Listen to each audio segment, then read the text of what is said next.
Welcome back to another episode of Neural Bridge. I'm your host Tarush, where we meet with industry leaders to bridge the gap.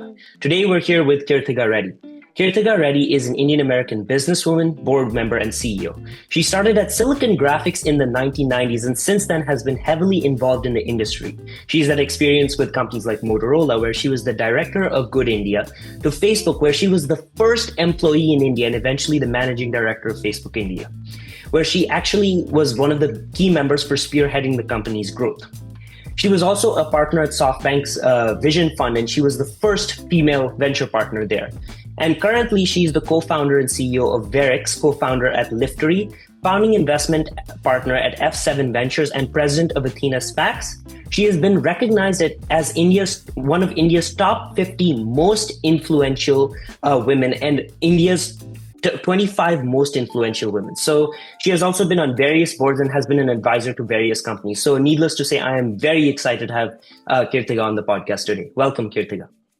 Tarush, so excited to be here, excited about your podcast series and how you're bridging the gap. Absolutely. Thank you so much.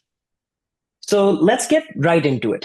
You are a veteran in the tech space. I mean, veteran is the best word to describe it. You have had experience since 95 with the Silicon Graphics, and you've gone from Facebook to Motorola to SoftBank to venture capital, and then finally like cybersecurity, blockchain verification with Verix. How have you seen AI evolve throughout the years? How do you use AI? Yeah, Tarush, first, I have to say, when you call me a veteran, it makes me, it's like, is that an old? But no, I mean, I'm going to take it as truly being at the forefront of technology. I'm just kidding here, but no, Absolutely. excited to be here. And as you said, Tarush, I do bring several decades of seeing different technology transformations and seeing the impact that it has on businesses, society, and economies. So if you ask me how I have seen AI evolve, Tarush, I'm dating myself when I say that when I was in my undergraduate education, that was the first time AI was offered as a possible elective course. I rallied a student body to say, of course, it has to be part of the curriculum. This is even before my Silicon Graphics days. Right. And that was the first time the elective was offered in my university. Of course, it took a few decades for it to be mainstream, but AI has been around in different incarnations over the decades, right? At Facebook, we used to use machine language AI extensively when it came to things like content moderation. How do we detect and prevent things like hate speech, which is not allowed on the platform? To then fast forward, when I was with SoftBank, AI is changing every industry as we know it, was a key investment thesis. This is a $130 billion tech fund, one of the largest tech funds in the world.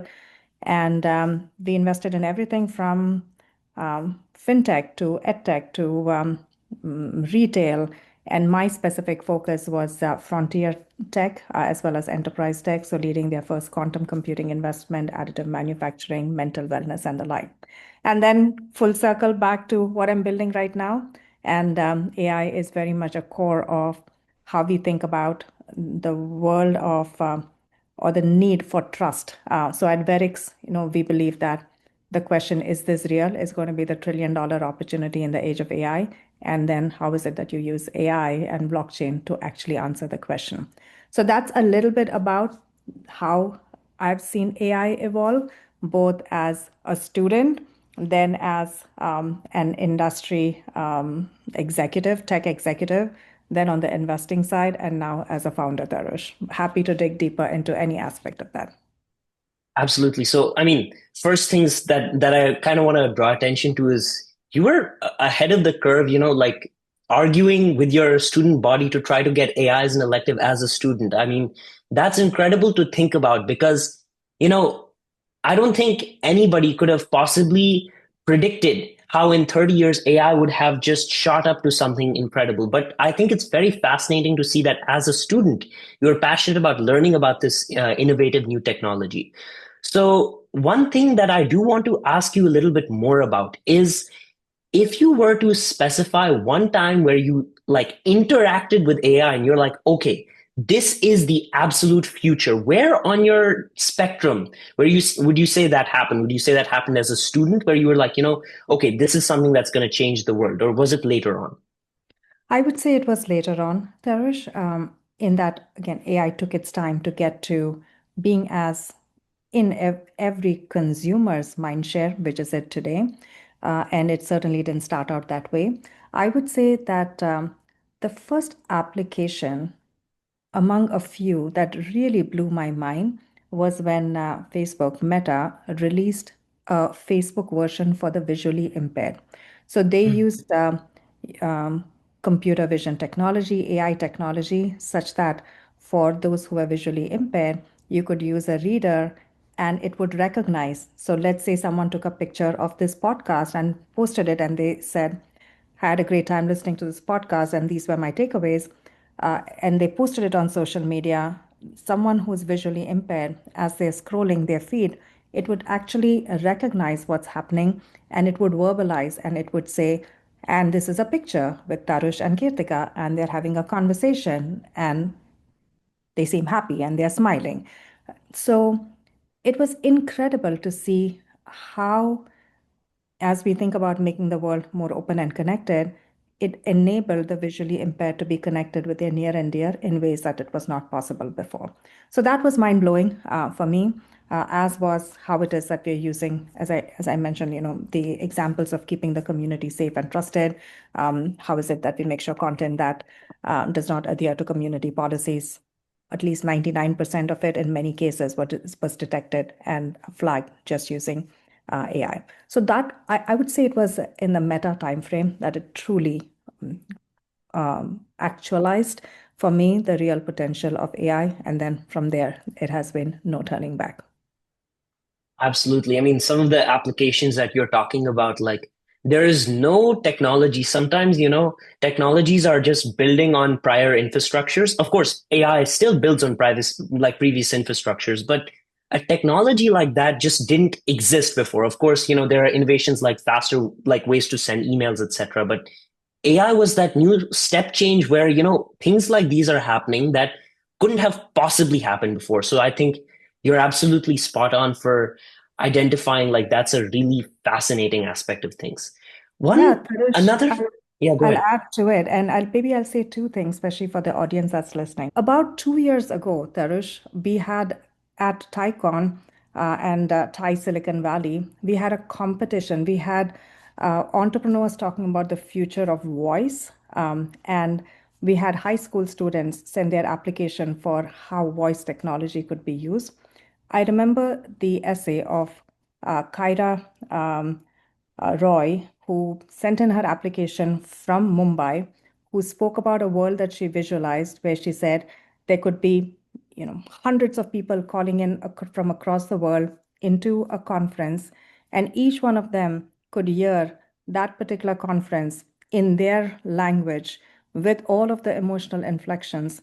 And that was her visual of what the world Mhm. could look like with the power of technology. And this is a high school student who's visualizing this. And today, with the kind of technology advancements that has happened, it is actually possible and it's true. So, would love for everyone to just think about the problems that they want to solve and how technology can be used to actually manifest that. Absolutely. And I mean, just the pace that AI is moving is just incredible. What was, 2 years ago, a vision is slowly becoming a reality with like 11 Labs technology. There's a recent podcast that came out between Modi and Lex Friedman where he changes Modi's language to English, and some of the inflections are very accurate. So it's just incredible to see how we are like making step changes day after day. Totally, right? And as they say, yesterday's science fiction is today's reality. And I feel that today's reality is even outpacing um, our, our concept of science fiction.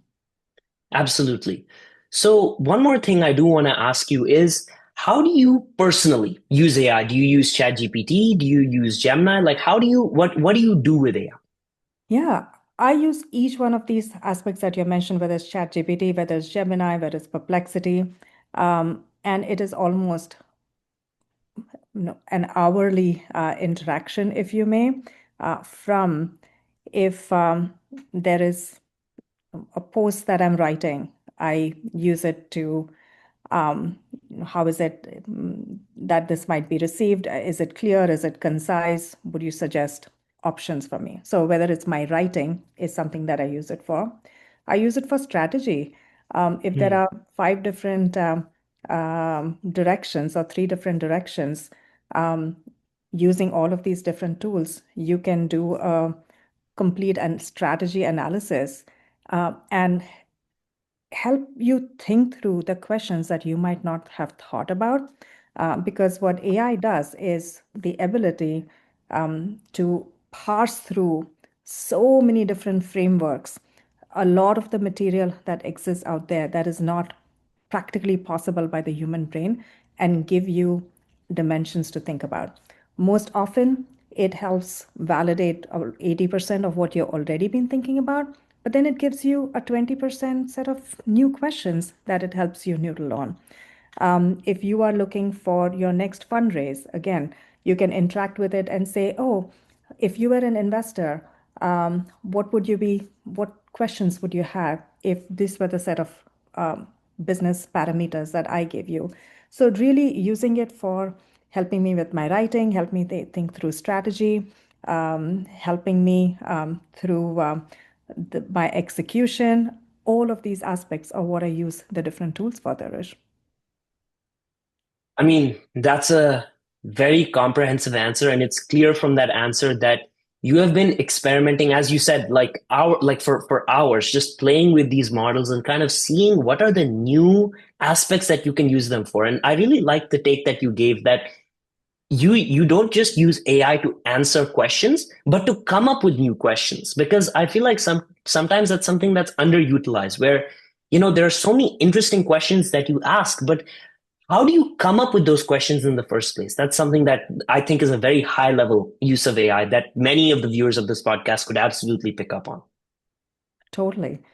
Um, team, and it extends to talking with through on like team management principles, specific, situations that you might be facing, prioritization. Really use it to accelerate your thinking, your execution.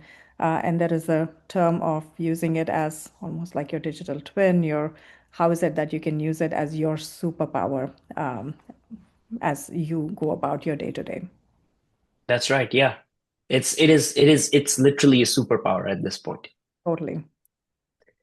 So I want to ask you more about your experience with Verix. So I think with GenAI and blockchain, look, there's a very large security aspect involved with verification, and blockchain is one of the best ways to certify and verify. And it's clearly like evident that Verix is an industry standard. You guys are used by Netflix, Room, Read, among various other incredible companies. So I was wondering, how did you decide to integrate Gen AI into your product, and what have you learned from that process? Yeah.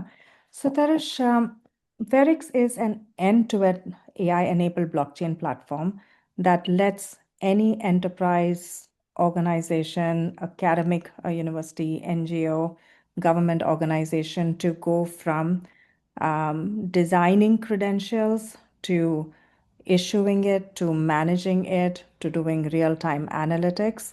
And the first area that we have applied this for is areas that are directly related to things needed for as we think about the future of work and we think around tailwinds like micro-credentialing. Micro-credentialing is on a rise. Hiring based on skills is on a rise. Learning by doing and observable skills.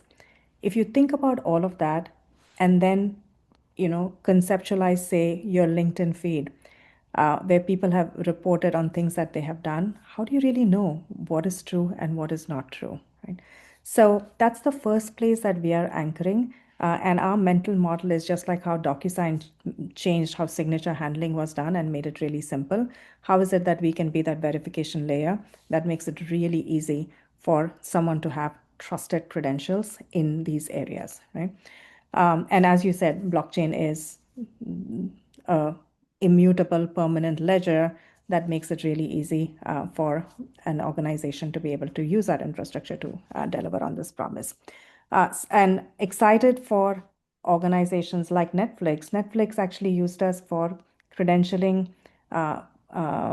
people who have gone through their copywriting program or their video editing program, and that became the credential that was used by these people to prove the learning that they had done. Right?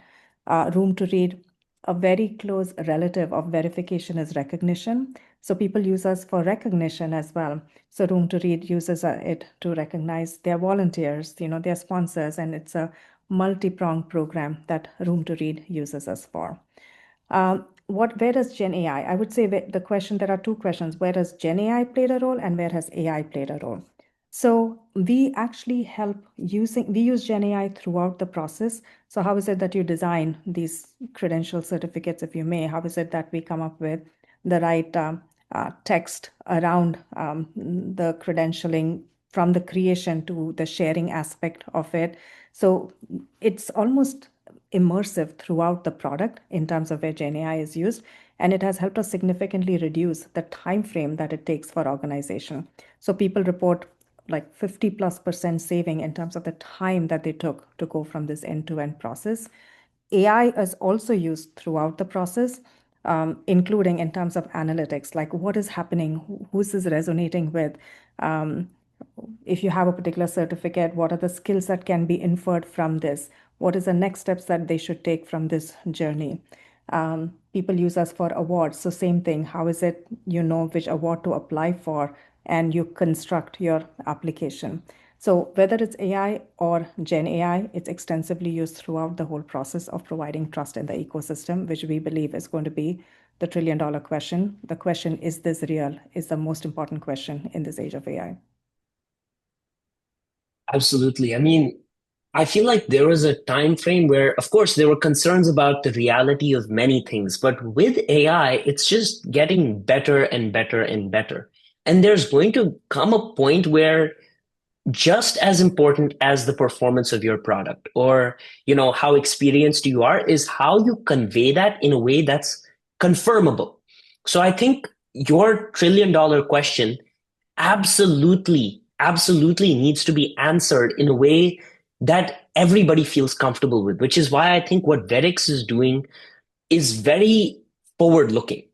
Because currently we are already seeing so many issues out there with people, making mistakes with, their credentialing. Sometimes they'll mistype something on their LinkedIn account, or sometimes, as a whole, they'll falsify information. So that verification, especially using blockchain, which, as you said, is completely immutable. You can't change that. It's something that's registered within the block, and it's like very like straightforward. Like the blockchain will verify it.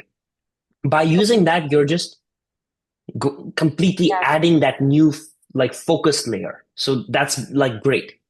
Yeah. And if I just had to tell you some stats here, Tarush, like 44% of resumes contain false information. 40% of core skills are expected to change by over this year, just over like in the course of this next 12 months. And as I mentioned, recognition is a very close relative of verification. And 67% of workers says that their workplace offers no recognition. And there's so much stat about how recognition is a true driver of productivity. And I also want to build on that, Tarush, in that we also have patent pending technology for being able to track this journey over time. So it's not just what you've done at one time, but how is Wow. it that you go from like step one, like you go from a beginner to an intermediate to your mastery, and we can track all of that journey over time. And today, less than 10% of learning outcomes are tracked over time. So that's the place that we are starting with, is everything that's needed for the future of work. And then we'll go to all of the other questions that where you're going to be asking, is this real? I mean, I knew resume falsification was a problem, but I didn't know it was that big of a problem. Now that you say that, that's just like it's so important to verify, because let's say you hire on the wrong, circumstance. Somebody makes the like a lapse in judgment to falsify something, or there's lack of recognition, like all these things seem minute for one individual, but on the macro scale, they can probably cost companies like billions of dollars in lost productivity, lost output. So in this age of AI, not only avoiding AI based falsifications, but also using AI to mitigate that is just a very revolutionary idea that Verix is putting forward. We are One excited. thing I do want to ask you is from this whole process, with it's such a Gen AI and AI heavy product, as you said, what have you learned from those integrative steps? Like what has shown to you?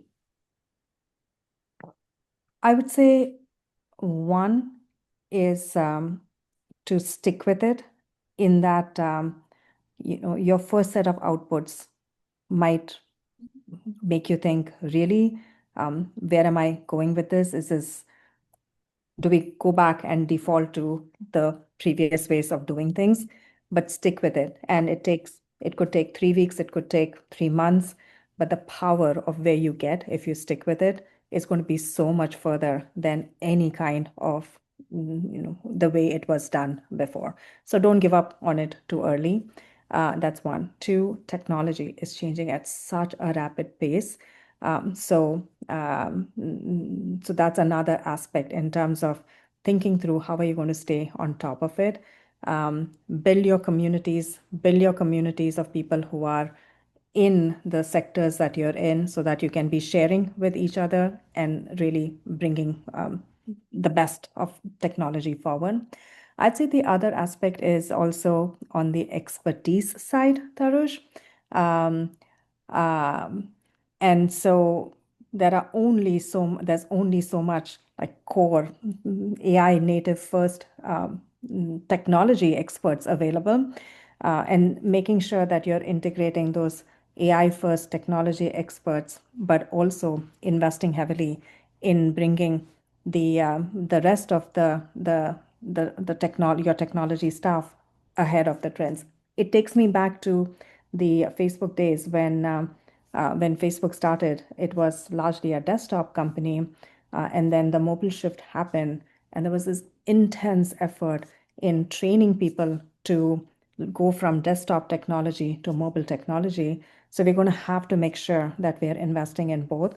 That is, even as a small startup company, we have budgets for people to go learn AI, to go pay for AI courses. And so it is an investment that we're making across the board, by the way, not just in our technology team, but HR and finance and sales and marketing. Every single department is tasked with, are you using best in class tools?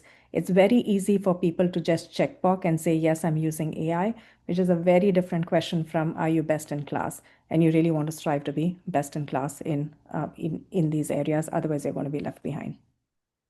Absolutely. I think that's a very important aspect that I feel like sometimes people overlook. It's not just the engineers that need the AI experience, it's everyone. Because AI is not just going to be a technology that's affecting engineering. It's going to hit marketing, it's going to hit finance. You need to know like what the technology is like, and like you said, you can't just have that blanket statement like, yeah, of course I use AI, I use ChatGPT.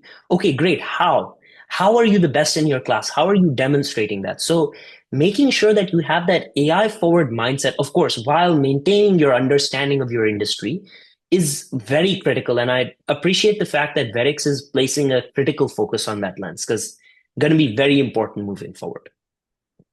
And Tarusha, I'll also say that no matter how much the focus, I would urge everyone, including ourselves, to really 10x, 100x that focus, because it's not enough. Whatever we are doing now, we can do more. And really, this is a revolutionary technology, something that we have never seen before. And we need to match the pace at which it is changing with our processes, practices, and philosophies. Absolutely. One more question for you, and this is a very personal one. So, of course, you have contributed so much to the Valley, to technology, to India, everywhere. You have been a really amazing leader. But other than all of that experience, you've also been an incredible female empowerment advocate. So, through your work at Liftery, through your founding of F7 Ventures, through all of these initiatives that you've started, to your extensive LinkedIn posts, all of this effort to bring women into the spotlight, it's very apparent to me that you have fought for equal opportunities for everybody. So I'm curious, how do you see AI bridging the digital divide and empowering more women in technology? I'm going to answer that in two different ways. One, Tarush, I'm a huge believer in technology for good and technology as a way to address some of these social inequities. And the example that I'll give you is, one of the investments that I led when I was at SoftBank Vision Fund was a company called AI. They are a talent intelligence platform. It's an AI first talent intelligence platform, and it takes a holistic look. You give a resume, it brings a complete AI powered, fuller picture of the individual beyond what might necessarily be mentioned in the resume, and it does the matching.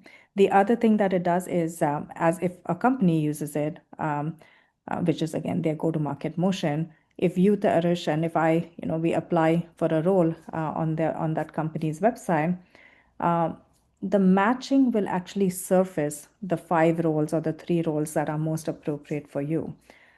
What the companies were finding was sometimes more than a 50% increase in the number of diverse candidates who were applying. And as they looked at why this was happening, we all know that research shows that when a man looks at a job description, if they match 60% of what is stated in there, they think that they're a perfect fit for the role. Okay. But a woman looks at that and needs to see an upward of an 80% match or sometimes 100% to feel that they're the right match.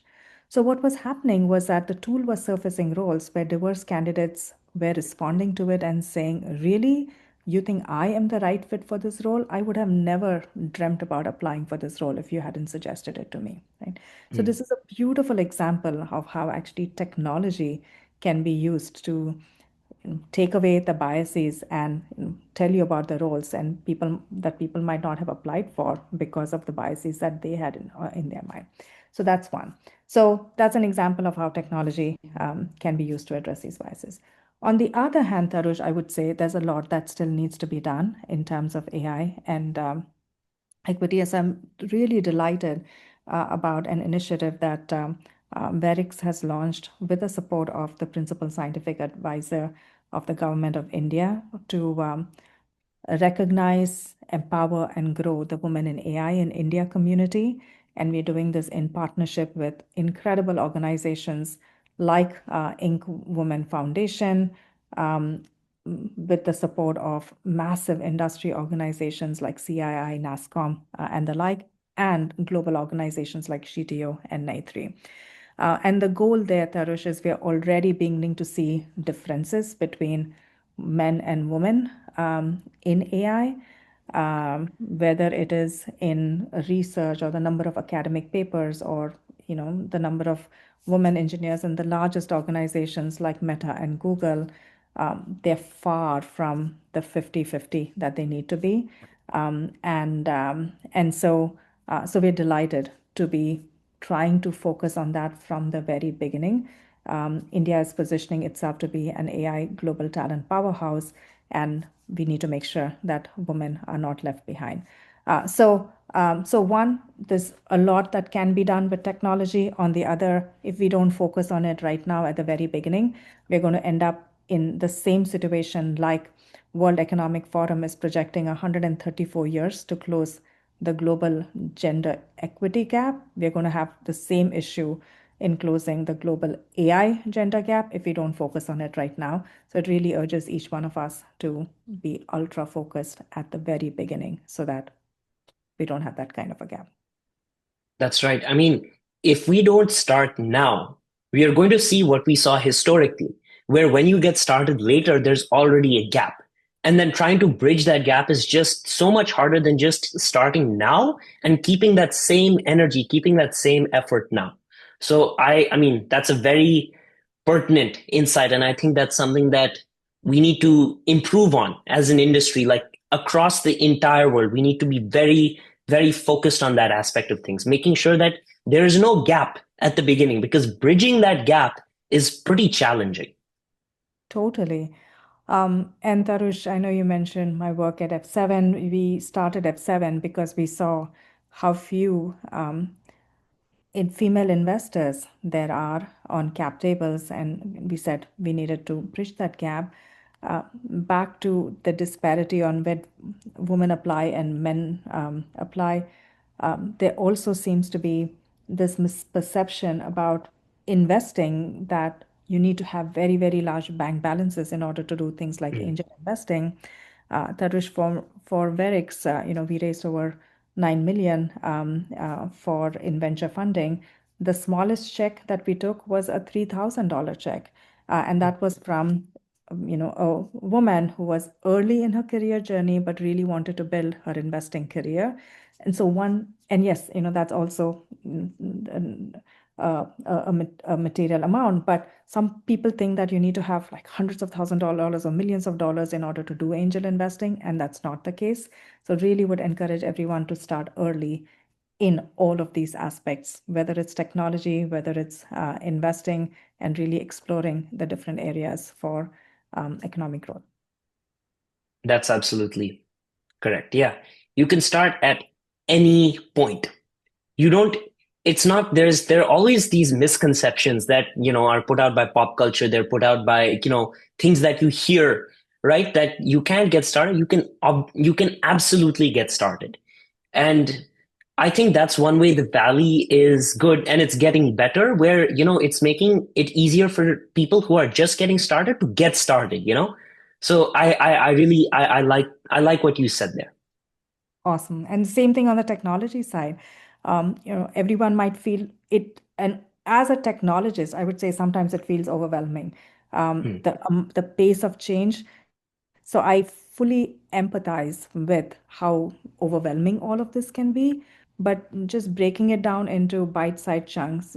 I'm going to spend 10 minutes a day reading about what's happening in AI in my field or experimenting with a particular tool, whatever it is, and I can also say, trust me that that'll probably get you further ahead than 99.99% of people who are still worried about what's happening. But just dip in, jump into it, and do it. And we are still all very early. And it's important that everyone be involved so that they can shape the future in a way that is responsible, innovative, ethical, human centered. Absolutely. Thank you so much for taking the time to connect with me. I'm sure you're incredibly busy with all your initiatives and everything that you're doing amazing. But I really want to like sincerely thank you for taking the time to come on Neural Bridge and provide your feedback and your insight, because the kind of stuff that you shared today is going to be critical for people who are getting into AI, people who have been in AI for some time, anybody, to internalize all of these lessons that you've gained from 30 years, 30 plus years in the industry. So thank you so much for, coming on, and let's continue to bridge the gap together. Tarush, thank you again for having me. You are doing terrific work with this podcast in helping bridge the gap. What's one thing you will take away personally from this conversation? One thing that I will personally take away is there is no start date. The start date is when you start.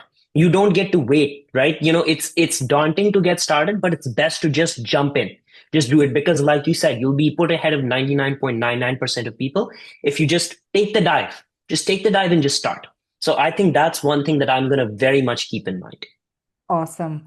It reminds me of a quote about the practice of anything. Okay. It could be anything, exercise, good sleep, getting ahead of technology, gets you further than the pursuit of anything. So the practice is greater than the pursuit. So I'm excited to practice together and to really shape the future together. Thank you again, Tarush, for having me. Absolutely. Thank you so much.